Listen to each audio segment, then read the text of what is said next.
អាសិកាលំសំអាងផងហើយព្រមទាំងញាតិមិត្តពិតបរិស័ទទូទាំងសកលលោកសូមអនុមោទនានៅបុណ្យកុសលបន្ទាប់មកព្រះសង្ឃនឹងធ្វើកិច្ចបង់ស្គយតាមកន្លងនៃព្រះពុទ្ធសាសនាទាំងអស់គ្នាយើងសូត្រយថាមមេគ្រប់ព្រះអង្គយថាវិរិវាពោរាបរិពោរិនតេសាការៈឡៅតកលាយមានតលេណាស្តាញ់ជាដើមដល់ពេលដែលយ៉ាងសាគោគឺសមត្ថឲ្យពេលព្រៀបដោយផ្នែកមកវមេវៃតាតានាងតេតានាងអបកបតេទាំងដែលទេយោទេយិកាឧទិហើយអំពីលោកនេះរមែងសម្រាប់ផងដល់អ្នកដែលចែកចាយកាន់បរលោកហើយដល់ឆ្លោយហើយជាតាមបតិតាំងតាមហើយខាបមេវសម័យចតសមតបកផលជាទីចិត្តណាប្រាថ្នាឲ្យតាំងចិត្តឲ្យយងឲ្យសម្រេចដល់អ្នកឲ្យបានចាប់រួរានតាមចិត្តសាពេពរិនទសង្កបសូមតម្រែត្រូវចាំពួយចប់ពេដល់អ្នកចិនត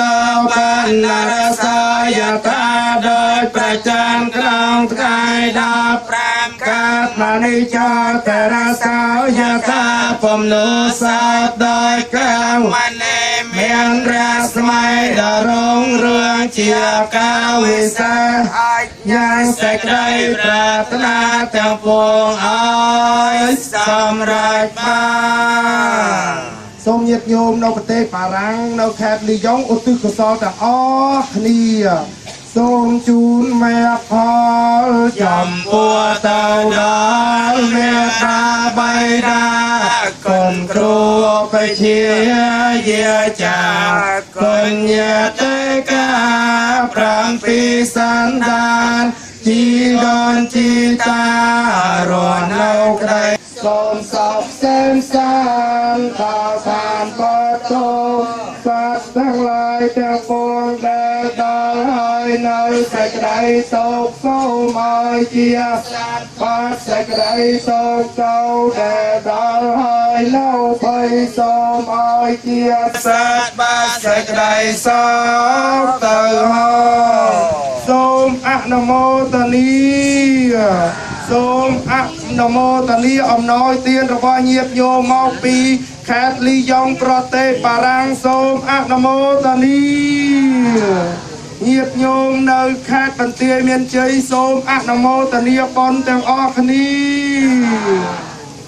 បងយើងអរគុណច្រើនញោមជួយសុខកាយសប្បាយចិត្តតាមផ្លូវញោមណាអូហើយមានឱកាសជួយមកលេងទៀតស្គាល់កន្លែងញោមណាអូអរគុណហើយកូនប្រុសចឹងណាណាជោគជ័យភារកិច្ចគ្រប់បែបយ៉ាងណាមានកាយភាសាមកលេងជាមួយលោកផងអូននេះធ្វើ IT ណាលេខទូរស័ព្ទទៅដាក់អូនដាក់លេខទូរស័ព្ទអូនសាក់តាក់ចូលហេតុឥឡូវញាតិញោមអឺយ៉ាបតាមសម្រួលទៅហើយទុកឱកាសនេះប្រគេនព្រះអង្គហៅថាប្រធាននៃអធិបតីមហាសេដ្ឋីសវណ្ណឌី